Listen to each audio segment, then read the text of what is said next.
우리가 읽은 이 골로새서 3장 1절에서부터 4절까지 말씀은 이 골로새서 1장, 2장, 3장, 4장 이 전반적인 내용 가운데서도 아주 중요한 절입니다. 왜 중요하냐면 1장과 2장 또 3장과 4장이 다 골로새서에서 그리스도의 탁월함과 그리스도의 주권을 이야기하는데, 지금까지 이야기했던 그 그리스도의 탁월함을 이제 우리 삶 속에서 어떻게 보여주어야 되느냐, 얼마나 우리 하나님이 그리스도를 보내셨는데 그 그리스도가 우리에게 탁월하신 분이냐, 월등하신 분이냐, 이걸 우리 삶으로 이제 보여주기 위해서 이 말씀을 전개하기 위한 서론에 해당되는 것이 바로 이 3장 1절에서부터 4절까지의 말씀입니다.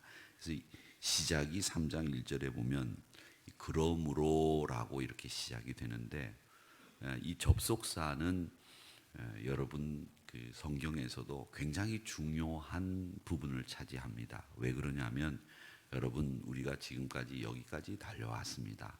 그러므로 우리가 승리할 수 있었습니다 라고 한다면, 그 그러므로라고 하는 말은 우리가 승리할 수 있었던 이유가 지금까지 달려왔기 때문에 승리할 수 있었다라고 하는, 이 그러므로라고 하는 말이 승리할 수 있었던 원인을 가리키는 말이 되는 거죠.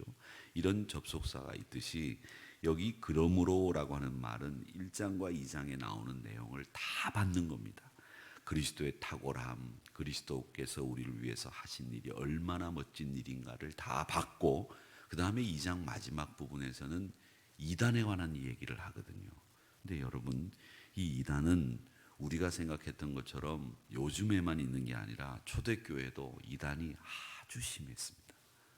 그 이단이 너무나 심했는데, 요즘 같으면 우리 교단 안에 이단을 막기 위한 기구도 있고, 또 이단을 막기 위해서 우리가 교육도 받고, 때로는 우리가 교단의 법이나 또 교리적으로 우리 성결교회가 갖고 있는 교리에 대한 원칙들을 가지고 있지만, 초대교회는 이런 원칙도 없었고 또 어떤 기구도 없었기 때문에 교회가 계속 이단에 시달렸어요. 그러다 보니까 교인들이 이단이 진짜인지 정통교리가 진짜인지 이런 것도 혼란스러운 과정에서 이 바울 사도가 골로새 교인들에게 보내는 편지 가운데에서 그리스도가 어떤 분입니다 라고 하는 것을 이야기하고, 또 1장 2장에서 나오는 이야기를 다 받는 그 한 단어가 오늘 3장 1절에 나오는 그러므로라고 하는 단어입니다.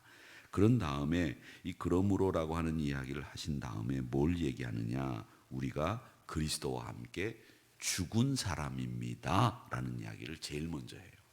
그것이 1절에 나오는데, 너희가 그리스도와 함께 다시 살리심을 받았으면, 이 말은 우리가 살리심을 받으려면 어떻게 돼야 됩니까? 먼저 죽어야 살리심을 받죠. 제가 일전에 한번 말씀을 드렸죠. 우리가 머리를 감을 때 어디부터 감아야 된다고 말씀드렸죠? 눈부터 감아야 된다 이렇게 말씀드렸죠. 그랬더니 어떤 분이 그 얘기를 듣고 나서 저한테 리액션을 하시더라고요.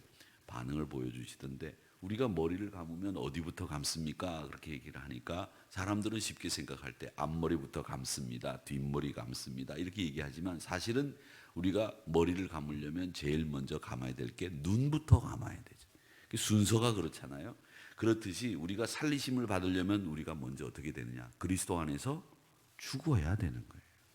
그게 죽어야 우리가 다시 살리심을 받는다는 거죠. 그러니까 이 말씀은 뭐냐면, 우리가 그리스도와 함께 다시 살리심을 받았으면 이라고 하는 이 말은 우리가 그리스도와 함께 죽었다는 얘기죠. 죽지 않으면 안 된다, 그 얘기를 하시고 있습니다. 그런 다음에 뭐라고 얘기를 하느냐면, 이 부분을 이렇게 얘기합니다. 위의 것을 찾으라, 위의 것을 찾아라, 이런 얘기를 하시고 있는데, 왜 위의 것을 찾아야 되느냐? 첫 번째는 우리가 위의 것을 찾아야 되는 이유는 과거 우리가 그리스도와 함께 했기 때문에, 즉 우리를 살리심을 받게 해주셨기 때문에 우리가 위의 것을 찾아야 된다는 것이 첫 번째 이유입니다. 죽은 자들 가운데에서 하나님의 역사하심으로 말미암아 우리가 다시 살리심을 받았기 때문에, 과거 우리가 그리스도와 함께 살았기 때문에 우리가 위의 것을 찾아야 된다라고 하는 이야기를 합니다. 2장 20절을 한번 보시기 바랍니다. 2장 20절에 보면 뭐라고 얘기하느냐 하면, 너희가 죽었던 것을 이렇게 얘기합니다. 너희가 세상의 초등학문에서 그리스도와 함께 죽었거든. 어찌하여 세상에 사는 것과 같이 규례에 순종하느냐. 이 말은 너희들이 초등학문에 있을 때에, 진리를 모를 때에, 세상의 진리에만 빠져서 허덕거리고 있을 때 너희들은 그리스도와 함께 죽었다. 이제는 너희들이 그 세상의 규례와 세상에 순종해야 될 이유를 갖지 못한다. 세상과는 결별해라. 그렇게 이야기를 하고 있습니다.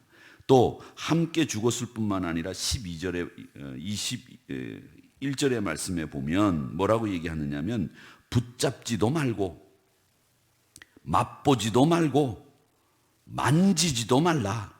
이렇게 분명하게 이야기하고 있습니다. 세상의 것에 대해서는 붙잡지도 말고 맛보지도 말고 만지지도 말라. 이렇게 얘기를 하면서 너희가 이 세상의 것에는 관심 가지지 말라. 그러면서 결론이 뭐냐면 23절에 끝에 보면, 끝절에 조금도 유익이 없느니라. 이것이 바로 세상의 초등학문에서 살았던 너희들의 모습, 너희가 그리스도와 함께 죽기 직전에 너희들의 모습은 붙잡지도 말고 만지지도 말고 보지도 말고 그리고 맛보지도 말아야 되고, 그것은 조금도 유익이 없다. 그렇게 이야기를 하시고 있습니다. 그러면서 너희들이 해야 될 일은 뭐냐? 위의 것을 찾아야 된다라고 하는 말씀을 하시고 있습니다. 여러분, 우리 사랑하는 성도 여러분, 늘 위의 것을 찾는 여러분들이 되시기를 바랍니다. 그 과거 우리의 모습이 그리스도와 함께 지금까지 죽이심을 당하고 살리심을 받았기 때문에 위의 것을 찾아야 되고, 또 하나 위의 것을 찾는다는 말은 또 어떤 뜻을 가지고 있느냐 하면, 우리가 아직도 부족하고 아직도 모자르기 때문에 늘 위의 것을 바라보며 살아야 된다는 얘기입니다. 우리가 완전하지 못하다는 것을 이야기합니다. 계속해서 우리의 관심을 위에 두어야지 아래에 두어서는 안 되겠다라는 겁니다. 그러니까 여러분, 위의 것을 찾으라는 말은 뭐냐면, 우리가 하나님의 자녀 됐어요. 그건 의롭다고 인정받았고 우리가 하나님께서 우리를 의의 옷을 입혀주셨는데, 우리가 이제 그렇다면 해야 될 일이 있습니다. 내 안에 아직도 더러운 욕심이 있고 내 안에 아직도 부족한 점이 많이 있지만 해야 될 일이 있는데, 우리가 결단하고 우리가 가야 될 방향을 결정할 때에 그 의지를 어디다 둬야 되느냐? 세상의 의지를 두지 말라는 거예요. 야, 돈 많이 벌어야지, 내가 좋은 집 사야지, 내가 이번에 투자를 해가지고 큰 돈을 벌어봐야지, 이런 관심을 세상에 두지 말고 너희들의 관심을 어디다 둬야 되느냐? 위에다 둬야 된다. 그 위에다 둬야 될 관심, 네가 가치 있는 방향으로 나가야 될 곳이 어디냐? 위다, 하늘이다. 그래서 위를 향해서 너희 시선을 돌려라. 이렇게 이야기를 하고 있습니다. 사방으로 우겨쌈을 당하여도 우리가 살아날 길이 있지요. 그 길이 뭐냐? 사방으로 우겨쌈을 당했는데 우리가 어디서 살아납니까? 나갈 방향이 없는데. 나갈 방향은 하나밖에 없지 않습니까? 위밖에. 그래서 우리 믿음의 성도들은 시선을 위로 향할 때 거기 우리의 살아나갈 길이 있고 살아나가야 될 방향이 거기에 있다라고 하는 것을 아시고 늘 위의 것을 찾고 위의 것에 관심을 기울이시기를 바랍니다. 그 다음에 또 위의 것을 찾아야 되는 이유가 있습니다. 그게 뭐냐 하면 뭐라고 얘기하시냐면 1절 하반절에 보니까 그리스도께서 하나님 우편에 앉아 계시느니라 이렇게 말씀하셨어요. 우리가 위의 것을 찾아야 되는 이유 중에 하나가 뭐냐? 거기에 우리가 사모하고 사랑하는 주님이 거기 계시다는 거예요. 하나님 우편에. 그러니까 우리가 위의 것에 관심을 기울여야 되지 않겠습니까? 여러분, 우리가 사랑하고 우리가 마음을 두는 곳에 늘 시선이 가게 돼 있잖아요. 그렇지 않습니까? 여러분들이 교회를 사랑하니까 어디를 가든지 제일 먼저 보는 게 뭘 보죠? 교회를 보시지 않습니까? 그 다음에 우리가 어디를 가든지 간에 항상 우리 눈에 띄는 사람이 누가 우리 눈에 띄어요? 하루 종일 어떤 일을 하다가 내가 길을 가다가 저도 집에 가면 그런 얘기를 해요. 아 여보 내가 어디를 갔다 오다가 말이야 아무개 집사님을 만났는데 아유 그 집사님 당신 봤어요? 난 그 집사님은 난 못 봤는데 나는 그 집사 봤어. 이렇게 얘기를 한단 말이죠. 왜? 교인들에게 관심을 가져야 되는 것이 그 목사의 본분이기 때문에 어디 가서 교인들이 눈에 띄면 참 반갑고 제일 좋고 그게 하루의 화두가 돼요. 여러분 그러니까 우리 하나님 우편에 앉아 계신 주님이 거기 계시기 때문에 우리는 그 위의 것을 바라보고 소망하고 살아야 된다라고 하는 얘기입니다. 그러기에 사랑하는 성도 여러분 늘 위의 것을 바라보시고 살아가시기를 주님의 이름으로 축원합니다. 항상 하나님 우편에 앉아 계신 우리 주님 그분을 사모하며 살아가야 된다라고 하는 겁니다. 이게 하나님 우편이라고 되어 있는데 유대인이든 헬라인이든 이 고대인들에게 있어서 우편이라고 하는 곳은 어떤 곳이냐 하면 그 우편이라고 하는 말의 의미를 아셔야 됩니다. 우편은 존경을 받는 자리예요. 우편 그게 상징적인 자리예요. 하나님 우편에라고 하는 말에 그 우편이라고 하는 것은 사실 하나님 우편이라고 하는 이 공간적인 자리에 대해서 우리가 누가 봤거나 또 누가 예수님이 하나님 우편에 딱 앉아서 거기만 계시겠느냐 이런 생각을 해봅니다.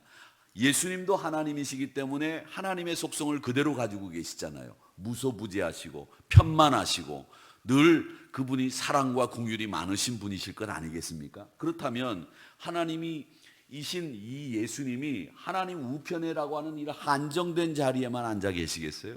아니겠지요. 그런데 우편에 앉아 계신다라고 하는 말은 뭘 얘기하느냐면 존경과 능력의 자리에 앉아 계십니다라고 하는 뜻입니다. 그러니까 하나님 우편에 앉아 계십니다라고 우리가 또 고백하지 않습니까? 그런 우편은 뭐냐? 두 가지 상징이 있다. 하나는 존경받는 자리, 또 하나는 능력의 자리다. 이걸 여러분들이 기억하시고 우리 하나님이 예수님을 우편에 앉게 하셨다라고 하는 말은 우리가 흠모하고 존경하는 분으로 우편에 앉게 하셨다라는 뜻이고 능력의 주님으로 우편에 앉아 계시다라는 뜻으로 이해를 하시면 되겠습니다. 그렇기 때문에 우리는 그분을 찾고 위의 것을 찾는 믿음의 사람들이다라고 하는 겁니다. 근데 이 찾으라는 말이죠. 위의 것을 찾아라라고 하는 말은 우리가 뭘 잃어버려 가지고서 뭘 찾으러 다니는 거예요. 예를 들자면 잃어버려서 찾는 건 뭐 바닷가에서 바늘 찾기다. 굉장히 어렵다는 이야기이지 않습니까? 근데 이 찾는다라는 말은 어떤 뜻이냐면 사실은 이 그리스 말에 그 찾는다는 말을 이렇게 또 짚고 또 들어가 보면 어떤 말이 있느냐면 생각하라는 말이 들어 있어요. 생각하라. 그러니까 계속 생각하라는 말이 찾는다는 말로 표현되어 있다는 것을 여러분 아셔야 됩니다. 그래서 여기 말씀해 보면 위의 것을 찾으라 이렇게 되어 있는데 위의 것을 생각하고 또 생각하라 이런 말이에요. 여러분 생각을 많이 하시기를 바랍니다. 생각을 많이 하는데 쓸데없는 생각이 많이 들 때가 있잖아요. 그렇죠? 우리가 쓸데없는 생각을 많이 할 때가 있어요. 야 오늘은 뭐 이렇게 저렇게 뭐 이런 생각을 많이 하는데 이 위의 것을 찾으라고 하는 말씀은 위의 것을 많이 생각하라라는 얘기입니다. 여러분 생각을 많이 하는 것은 결국 그 말이 우리나라 고대 말에는 생각을 하다가 사랑하다라는 말로 바뀌었다고 하지 않습니까? 생각을 많이 한다는 말은 뭐냐? 내가 그분을 사랑한다라는 뜻이 되겠지요. 그러니까 사랑하는 성도 여러분, 오늘도 위의 것을 찾는, 위의 것을 생각하고 또 생각하셔서 그 위에 하나님 우편에 앉아 계신 존경과 능력의 우리 주님을 많이 사랑하시고 그분을 흠모하며 따라가는 오늘 하루가 되시기를 바라고 2018년도 여러분 잘 달려오셨습니다. 열심히 달려오셨고 또 하나님께서 여러분에게 힘 주시고 능력 주심을 믿습니다. 여러분 수고 많이 하셨고 2019년도에는 더 힘껏 열심히 달려나가셔서 여러분 하나님 기도 응답도 받으시고 복 많이 받는 2019년도가 되시기를 바랍니다. 그래서 제가 며칠 전부터 이런 생각을 했어요.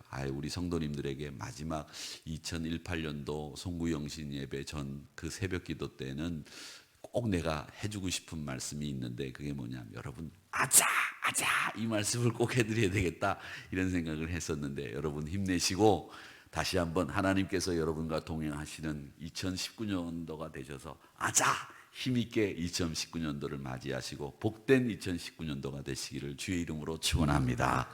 아버지 하나님,